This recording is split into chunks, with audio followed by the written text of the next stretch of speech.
You think your childhood was tough? Try being born in Thrace, a land where war wasn't a possibility. It was a daily routine. Spartacus was either a warrior's son or a desperate outlaw, depending on who you asked. Thracians worshipped gods of violence and wine, so pick your poison. At some point, Rome recruited him. Translation, they either paid him or put a sword to his throat. He fought for them, then deserted, which Romans didn't exactly forgive. His punishment, sold into slavery, trained to die for entertainment. That's how Rome turned one of its own into its worst nightmare. Spartacus wasn't always Rome's worst nightmare. He used to work for them. As a Thracian auxiliary, he fought in Rome's endless wars, probably thinking, hey, at least I'm not a slave. Then he deserted, and Rome had a very specific punishment for that, enslavement, and a one-way ticket to the arena. Some say he hated Roman discipline. Others say he refused to fight his own people. Either way, he went from trained soldier to disposable meat overnight. Rome thought they'd crushed him. Instead, they just trained their own executioner. Being a Roman gladiator looked cool in the movies, but in reality, it was a nightmare factory.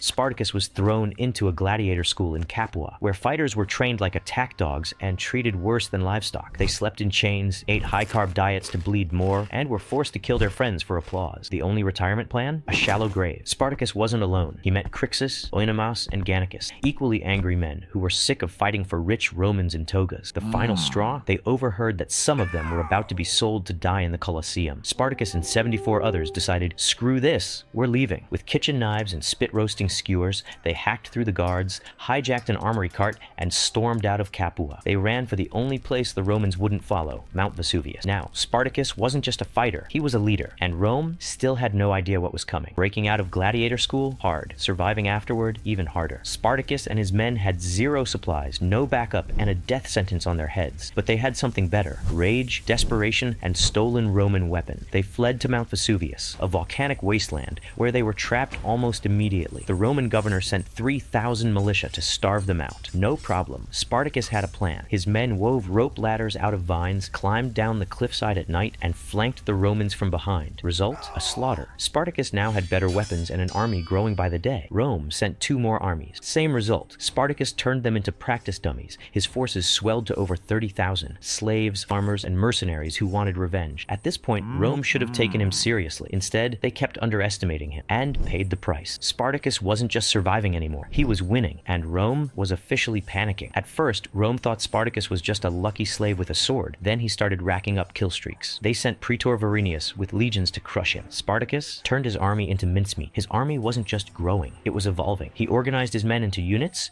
trained them in Roman tactics, and even set up supply chains. What started as a desperate mob was now a fully operational rebel army. More slaves poured in, bringing the total to 70,000. Some wanted freedom, others just wanted to burn Rome to the ground. His right-hand man, Crixus, led the bloodthirsty Gauls who preferred looting over strategy. By now, Rome should have taken this seriously. Instead, they sent 2 consular armies, which Spartacus absolutely demolished. He captured their banners, humiliated them in battle, and sent a message to Rome: we're not running anymore. At this point, he could have marched on Rome itself, but instead, he chose a different path. Why? Because Spartacus had a way bigger plan. Spartacus had a plan: get out of Italy and escape into freedom. Crixus had a different plan: burn everything to the ground. And that's when the rebellion started falling apart. Crixus and his men, mostly Gauls and Germans, didn't want to run. They wanted to fight, loot, and make Rome suffer. Spartacus tried to convince them to head north, but Crixus refused, so they split. Spartacus took the disciplined fighters, while Crixus and 30,000 warriors went on a glorified murder spree. Bad idea. Rome pounced on Crixus immediately. A Roman army under Consul Gellius ambushed them near Mount Gargano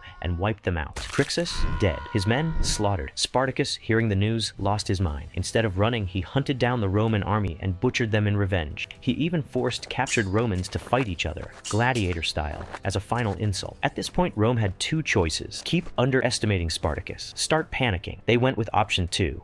And that's when Rome sent Crassus, the richest, cruelest man in the Republic, to end this rebellion for good. Spartacus had one shot at freedom: sail to Sicily, spark another slave revolt, and make Rome's worst nightmare even worse. There was just one problem. He had to trust pirates. He struck a deal with the Cilician pirates, handing over a fortune in stolen Roman gold. In return, they'd ferry his army across the sea. Simple plan, except, they were pirates. Instead of helping, they took the gold and left. Spartacus was now stuck in southern Italy with no escape, no allies, and an army getting weaker by the day. And just to make things worse, Rome finally got its act together. Enter Marcus Licinius Crassus, the richest man in Rome, who decided he'd rather die than let a bunch of runaway slaves embarrass him. Crassus didn't just send an army, he built a 37-mile-long trench and wall to trap Spartacus like an animal. No food, no water, no escape. Spartacus had two choices: sit there and die, or go out in a blaze of glory. Guess which one he picked. At this point, Rome was done playing game. Enter Marcus Licinius Crassus, the richest man in Rome,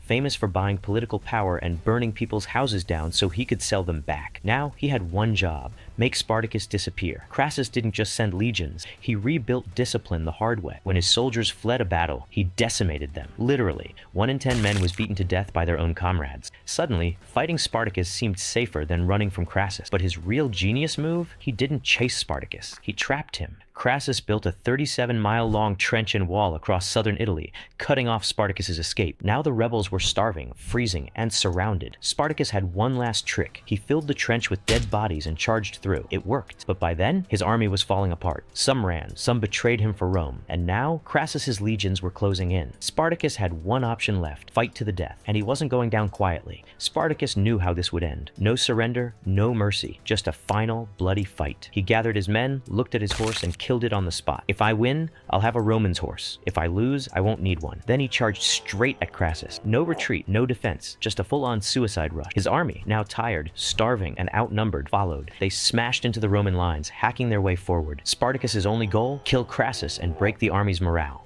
He got close, really close. He cut through centurions, stormed toward Crassus' command post, but before he could reach him, he was overwhelmed. Spartacus disappeared in the chaos, his body never found. The battle? A massacre. Rome slaughtered over 60,000 rebels. The survivors? Crucified, 6,000 of them, lining the Appian Way. Rome's final message: never try this again. Spartacus lost, but here's the twist. Rome feared him so much, they erased every trace of him. And today, we remember Spartacus. Crassus? Just a rich guy who got melted alive by the Parthians.